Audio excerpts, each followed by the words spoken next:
इसलिए इस विषय को अच्छी तरह समझ लो, क्योंकि संभवतः सत्य पथ बताकर मृत्यु पथ में बहका कर ले जाने वाले मनुष्यों से भी तुम्हारी भेंट होगी। इसके बाद अर्थकारक मसीह को एक ऐसी कोठरी में ले गया जिसमें कभी झाड़ू नहीं लगाई गई थी। वह धूल भरी मलिन कोठरी प्रतीत हो रही थी। अर्थकारक ने उसमें झाड़ू लगाने की आज्ञा दी। तब एक व्यक्ति आकर उसमें झाड़ू लगाने लगा। इससे उसके अंदर ऐसी धूल उड़ी कि मसीही की सांस फूलने लगी। उस स्थान के निकट एक कन्या खड़ी हुई थी। उसने अर्थकारक की आज्ञा पाकर उसमें जल छिड़का, जिससे धूल बैठ गई और घर साफ हो गया। तब मसीह ने पूछा, इससे क्या तात्पर्य है? यह कोठरी उस मलिन हृदय वाले मनुष्य का दृष्टांत है, जिसका अंतःकरण सुसमाचार के अनुग्रह से शुद्ध नहीं हुआ। धूल के समान मनुष्य का स्वाभाविक पाप और आंतरिक दुष्टता उसको अशुद्ध कर देती है। जिसने पहले झाड़ू दी वह व्यवस्था है, और जल छिड़का जाना सुसमाचार के सदृश है। पहले मनुष्य के झाड़ने के समय ऐसी धूल उड़ी कि घर शुद्ध न हो सका, वरन इससे तुम्हारी सांस फूलने लगी। इसका अर्थ यह है कि व्यवस्था अंतःकरण को शुद्ध नहीं कर सकती, किंतु पाप को प्रकट करके और उसे अधिक बल देकर मन को उससे परिपूर्ण करती है। अर्थात व्यवस्था पाप को प्रकाशित करके उसे निषेध तो करती है, परंतु मनुष्य को उस पर जय पाने की शक्ति नहीं दे सकती। रोमियो 5:20, 7:9, 1 कुरिन्थियों 15:26। फिर तुमने देखा कि कन्या ने जल छिड़का तो वह सहज ही शुद्ध कर दी गई। इससे तात्पर्य है कि जिस समय सुसमाचार की मधुर वाणी और कोमल ज्ञान मन में प्रवेश करता है, उस समय इस कन्या के जल छिड़कने के समान अंतःकरण के समस्त पापों का दमन हो जाता है और सुसमाचार पर विश्वास के द्वारा मन शुद्ध होकर महामहिम प्रभु के निवास स्थान बनने योग्य हो जाता है। यूहन्ना 15:3, इफिसियों 5:26, प्रेरितों 15:9, रोमियो 16:26, यूहन्ना 14:23। फिर मैंने स्वप्न में देखा कि अर्थकारक मसीही को एक दूसरे कोठरी में ले गया। उसमें 2 बालक अपनी अपनी कुर्सी पर बैठे थे। उनमें बड़े का नाम असंतोषी था और छोटे का नाम संतोषी। असंतोषी को व्याकुल देखकर मसीह ने अर्थकारक से पूछा, यह इतना अप्रसन्न क्यों है? अर्थकारक ने उत्तर दिया कि इसके पिता की इच्छा थी कि इसकी सभी उत्तम वस्तुएं इसे कुछ और समय ठहरने अर्थात अगले वर्ष मिले। यह बालक इस देरी के कारण अप्रसन्न है। वह इसी समय उन वस्तुओं को प्राप्त करना चाहता है, परंतु संतुष्टि ऐसा नहीं है। वह उस विलंब को स्वीकार करता है। फिर मैंने देखा कि एक व्यक्ति थैली में रोकड़ लेकर आया। उसने थैली को असंतुष्टि के सामने उलट दी। धन पाते ही वह संतोषी को चिढ़ाने लगा। कुछ ही समय में उसने वह सब धन उड़ा दिया और उसके पास केवल पुराने चिथड़े रह गए। मसीह ने अर्थकारक से इसका तात्पर्य पूछने पर उसने बताया कि असंतोषी संसारिक लोगों का और संतोषी धार्मिक लोगों का दृष्टांत है। जैसे असंतोषी अधिक उत्तम वस्तुएं अभी चाहता है, वैसे ही सांसारिक लोग इसी समय उत्तम वस्तुएं पाना चाहते हैं। वे अगले वर्ष अर्थात परलोक तक धैर्य नहीं रखना चाहते। वे इस लौकिक उक्ति को प्रमाणित मानते हैं कि झाड़ी में 2 पक्षियों की अपेक्षा हाथ में आया एक पक्षी उत्तम होता है। इसकी तुलना में वे परलोक के आनंद की सभी प्रतिज्ञाओं को जो परमेश्वर ने दी है स्वीकार नहीं करते। परंतु जैसा तुमने देखा कि चिथड़ों के सिवाय असंतुष्टि के पास कुछ न बचा, ऐसी ही दशा सांसारिक लोगों की होगी। मसीही ने कहा कि इसमें कोई संदेह नहीं कि संतोषी का विचार अति उत्तम है, क्योंकि एक तो वह उत्तम वस्तु की प्राप्ति के लिए धैर्य रखे हुए है, दूसरा जिस समय असंतोषी के पास कुछ न रहेगा तब उसकी उत्तम वस्तुएं और अधिक मूल्यवान लगेगी। अर्थकारक ने बताया कि इससे भी बड़ी बात यह है कि परलोक का ऐश्वर्य नित्य रहेगा, वह कभी जीर्ण नहीं होगा, परंतु सांसारिक वैभव अनित्य है, वह शीघ्र ही नष्ट हो जाता है। जो पहले पाता है उसके लिए एक समय ऐसा आएगा जब उसका सब कुछ उठ जाएगा, परंतु जो विलंब से पाएगा उसका अंश सदा बना रहेगा। इसलिए धनवान के लिए लिखा है, तू अपने जीते जी अपनी संपत्ति पा चुका है। वैसे ही लाजर विपत्ति भोग चुका है, परंतु अब वह शांति पा रहा है और तू तड़प रहा है। लूका 16:25। तब मसीही ने कहा, मैं समझ गया कि सांसारिक ऐश्वर्य का लोभ करना अनुचित है और परलोक के सुख की आशा करते हुए धीरज रखना उत्तम है। अर्थकारक ने कहा, तुम्हारा कथन सत्य है, क्योंकि दृश्य विषय अनित्य है परंतु अदृश्य विषय नित्य है। 2 कुरिन्थियों 4:18।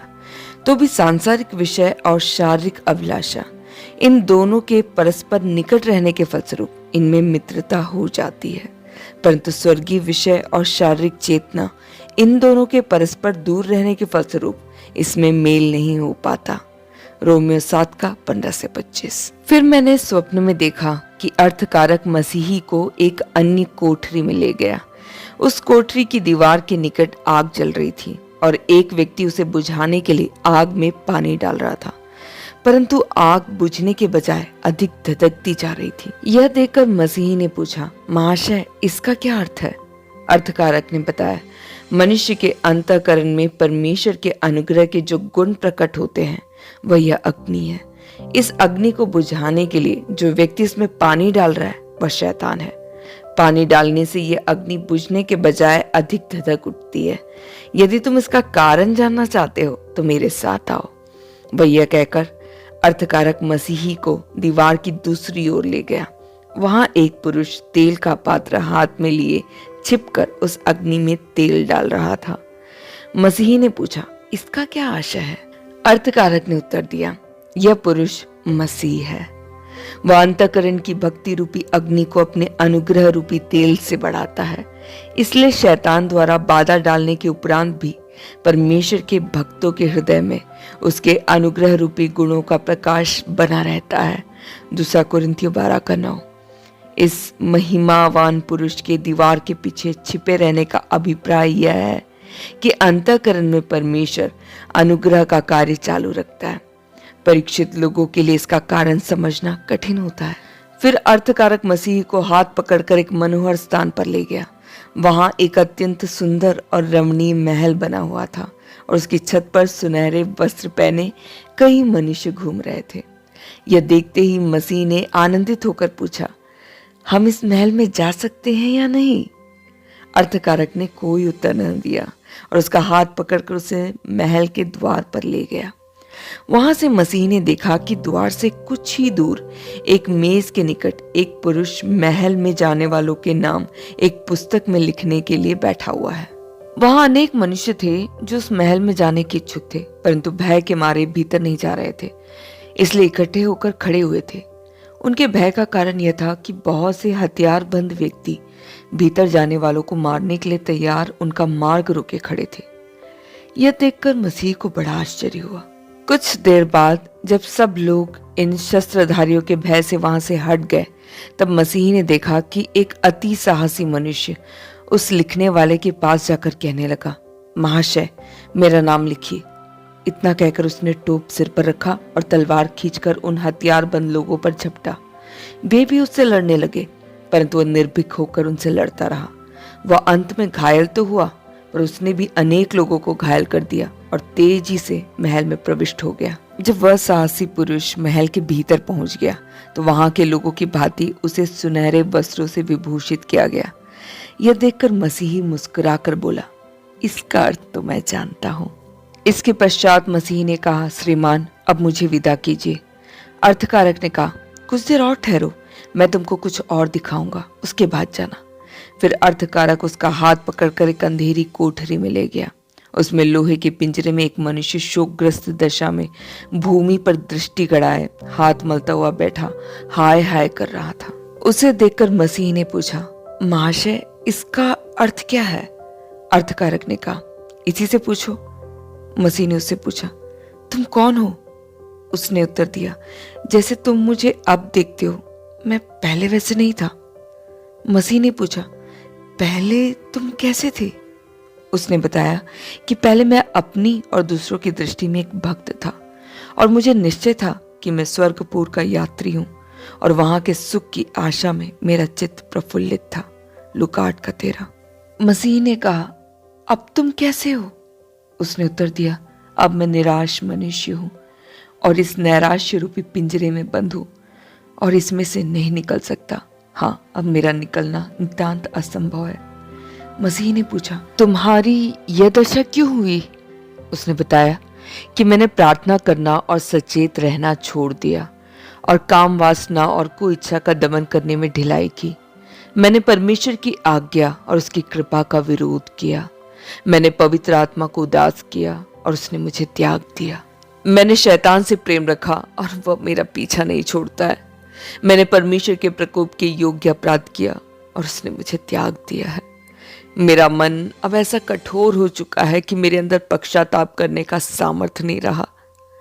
यह सुनकर मसीह ने अर्थकारक से पूछा, ऐसी दशा में पड़े मनुष्यों के बचने की कोई आशा नहीं है? अर्थकारक ने कहा, या उसी से पूछो। मसीह ने पूछा, क्या तुम्हें आशा है कि इस लोहे के पिंजरे से मुक्त हो जाओगे या सदा इसी में पड़े रहोगे? उसने उत्तर दिया, अब मुझे इससे निकलने की आशा नहीं है। मसीह ने कहा, क्यों? उद्धारकर्ता तो करना निधान है।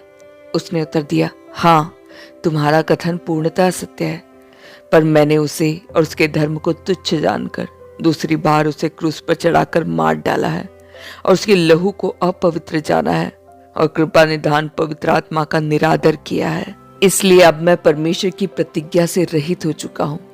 अब दंड पाने और परमेश्वर के शत्रुओं के संग भयावह अग्नि में डाले जाने के भय के सिवा मुझे कोई आशा नहीं है। लूका 19:15, इब्रानियों 6:6, इब्रानियों 10:26-29। मसीह ने पूछा, किस वस्तु के प्रलोभन के कारण तुम इस दुर्दशा में पड़े? उसने उत्तर दिया, मैंने संसार के सुख विलास और धन संपत्ति का लोभ किया और यह समझा कि संसार के ऐश्वर्य भोग करने से परम सुख प्राप्त होगा, पर अब वही वस्तुएं मेरे अंतःकरण में अग्नि के समान पीड़ा उत्पन्न कर रही है। मसीही ने फिर पूछा, क्या तुम पश्चाताप करके फिर परमेश्वर की ओर उन्मुख नहीं हो सकते? उसने कहा, परमेश्वर अब मेरे पश्चाताप को ग्रहण नहीं करेगा और अब उसके वचन पर विश्वास करने से भी मुझे कुछ प्राप्त नहीं हो सकता। उसने तो मानो अपने हाथों से इस लोहे के पिंजरे में बंद किया है। इस कारण इस संसार के समस्त मनुष्य भी यदि मुझे मुक्त करना चाहे तो भी ऐसा नहीं कर सकेंगे। हाय हाय, अब तो मुझे अंतकाल तक यहीं रहना पड़ेगा। इस घोर दंड को मैं कैसे सहूंगा? अर्थकारक ने मसीही से कहा, इस मनुष्य की दशा को सदा स्मरण रखो और परमेश्वर का भय मानते हुए सदा सचेत रहो। मसीह ने कहा, महाशय, यह सत्य है कि इसकी दुर्दशा भयावह है। परमेश्वर मेरी सहायता करे कि मैं कुकर्मों से बचा रहूं और नित्य सचेत रहकर परमेश्वर से प्रार्थना करता रहूं। इसके पश्चात अर्थकारक उसका हाथ पकड़कर उसे एक दूसरी कोठरी में ले गया। वहां क्या दिखता है कि एक मनुष्य नींद से जाग उठा है और कपड़े पहनते हुए थरथर कांप रहा है। मसीह ने अर्थकारक से पूछा, यह क्यों कांप रहा है? अर्थकारक ने स्वयं कुछ न कहकर उसी कंपित मनुष्य को कांपने का कारण बताने की आज्ञा दी। उसने बताया, महाशय, मैंने सोते हुए एक भयानक स्वप्न देखा है कि आकाश में घनघोर काली घटाएं छाई हुई है और उसमें बड़े शब्द में मेघ गरज रहे हैं और फिर बिजलियां कड़कने लगी। इससे मैं भयभीत हो उठा। फिर मैंने देखा कि प्रचंड आंधी ने उन घटाओं को और बढ़ा दिया है। फिर शीघ्र ही समस्त आकाश मंडल अग्नि के समान हो गया और स्वर्ग से तुरही का महाभयंकर शब्द सुनाई देने लगा और तेजोमय वस्त्र पहने हजारों की संख्या में स्वर्गदूतों से घिरा हुआ एक महापुरुष दिखाई दिया जो मेघ पर सवार था। फिर बड़े शब्द से आकाशवाणी हुई कि हे मृतक लोगों, तुम सब विचार स्थान पर आकर उपस्थित हो। यह सुनते ही पर्वत और चट्टानें चटक गई और कब्रें खुल गई और सभी मृतक बाहर निकल आए। उनमें बहुत से प्रश्न दिखाई दे रहे थे। वे ऊपर देख रहे थे और कितनों ने भयमान होकर पर्वत के नीचे छिपने का प्रयास किया। फिर मेघों पर बैठे उस महापुरुष ने एक ग्रंथ खोलकर सारी पृथ्वी के लोगों को अपने निकट आने की आज्ञा दी। यह सुनकर वे उसके सामने एकत्र होने लगे। उस समय अति प्रचंड अग्नि निकली और विचारकर्ता तथा मनुष्यों के बीच में उपस्थित हो गई, जिससे दोनों के बीच में अंतर उत्पन्न हो। पहला कुरिन्थियों 15:1, पहला थिस्सलुनीके 4:16, यहूदा 15, यूहन्ना 5:28-29, दूसरा थिस्सलुनीकियों 1:7-10, प्रकाशित वाक्य 20:21-24, यशायाह 26:21, मीका 7:17, भजन संहिता 5:4, 50 1:6, दानियल 7:9-10। तब उस मेघारूढ़ पुरुष ने अपने दूतों को आज्ञा दी कि भूसे को एकत्र कर अग्निकुंड में डाल दो। मत्ती 3:12, 13:30, 24:30, मलाकी 4:1। तत्काल ही जिस स्थान पर मैं खड़ा था उसके निकट अथाह कुंड खुल गया और उसमें से धुआं और जलते हुए अंगारे बड़े शब्द से निकलने लगे। उसने अपने दूसरे दूतों को आज्ञा दी, मेरा गेहूं एकत्र करके खेत में रखो। लूका 3:17। इसके बाद ही मैंने देखा कि बहुत से लोग मेघों पर सवार हुए और स्वर्ग पर उठा लिए गए, परंतु मैं रह गया। पहला थिस्सलुनीकियों 4:16-17। तब भयग्रस्त होकर मैंने छिपने का प्रयत्न किया पर छिप न सका। वह मेघ पर सवार महापुरुष मेरी ओर टकटकी लगाए देख रहा था। उसी समय मुझे अपने जन्म भर के पाप याद आने लगे और मैं अपने आप को दोषी ठहराने लगा। रोमियो 2:15-16। इसलिए मैं भयातुर होकर चौंक पड़ा। तब मसीह ने पूछा, तुम यह स्वप्न देखकर इतना क्यों डरे? उसने उत्तर दिया कि मैंने समझा कि न्याय दिवस आ पहुंचा है और मैं तो लेखा देने के योग्य ही नहीं हूं। यही समझकर कांपने लगा। इसके अतिरिक्त स्वर्गदूत लोगों को स्वर्ग की ओर ले गए, केवल मुझे छोड़ गए। फिर मेरे ही निकट नरक का कुंड खुल गया और मेरा हृदय मुझे दोषी ठहराने लगा और विचार करता मेरी ओर क्रूर दृष्टि से देखने लगा। इन सभी कुल क्षणों को देखकर मैं भय से कांपने लगा। तब अर्थकारक ने मसीह से पूछा, तुम यह सब बातें समझे या नहीं? मसीह ने कहा, हाँ श्रीमान, इससे मेरे हृदय में भय और आशा उत्पन्न हुए हैं। तब मसीह चलने के लिए तैयार हो गया और अर्थकारक ने उसे आशीर्वाद देते हुए कहा, प्रिय मसीही, तुम्हारा कल्याण हो और स्वर्गपुर के मार्ग पर शांतिदाता कृपा कर सर्वदा तुम्हारी सहायता करे। तब मसीही वहां से आगे बढ़ने लगा। फिर मैंने स्वप्न में देखा कि मसीही मार्ग पर दौड़ा चला जाता था, परंतु पीठ के भार के कारण दौड़ने में उसे बहुत कष्ट हो रहा था। उस मार्ग के दोनों ओर दीवार थी और दीवार का नाम उद्धार था। यशायाह 26:1। फिर मसीह ने कुछ आगे बढ़कर देखा कि उस ऊंचे स्थान पर क्रूस खड़ा है और उसके नीचे थोड़ी दूर पर एक खाली कब्र है। तब मसीह दौड़ता हुआ उस क्रूस के निकट पहुंच गया। वहां पहुंचते ही उसके पीठ के बोझ के बंध टूट गए और बोझ भूमि पर गिरकर लुढ़कता हुआ उस खाली कब्र में गिर पड़ा। उसके बाद वह बोझ कभी दिखाई न दिया। तब मसीह अत्यंत प्रसन्न होकर कहने लगा, धन्य है प्रभु, जिसने अपने दुख के द्वारा मुझे सुख दिया और अपनी मृत्यु के द्वारा मुझे जीवन दिया। फिर क्रूस के मार्गदर्शन से उसने बोझ से मुक्ति प्राप्त की थी, इसलिए अचंबा करता हुआ वह खड़ा हुआ। काफी देर तक क्रूस को देखता रहा। क्रूस को देखते हुए आनंद से उसके नेत्रों से जल बहने लगा। जब मसीह आंसू बहा रहा था तो देखो 3 तेजस्वी पुरुष उसके निकट आ खड़े हुए। उन्होंने कहा, तुम्हारा कल्याण हो। फिर एक ने मसीह से कहा, तेरे पाप क्षमा किए गए। मरकुस 2:5। दूसरे ने उसके पुराने वस्त्र उतारकर उसे उत्तम वस्त्र पहना दिया। जकरिया 3:4। तीसरे ने उसके माथे पर एक चिन्ह लगाया और एक मुहर लगा पत्र उसके हाथ में देते हुए उसने कहा, तुम चलते हुए इसे देखा करो और जब स्वर्ग के द्वार पर पहुंचो तब यह पत्र वहां दे देना। इफिसियों 1:3। यह कहकर वे तीनों पुरुष चले गए। उस समय मसीही प्रसन्नता से उछलता और भजन गाता हुआ बढ़ता जा रहा था।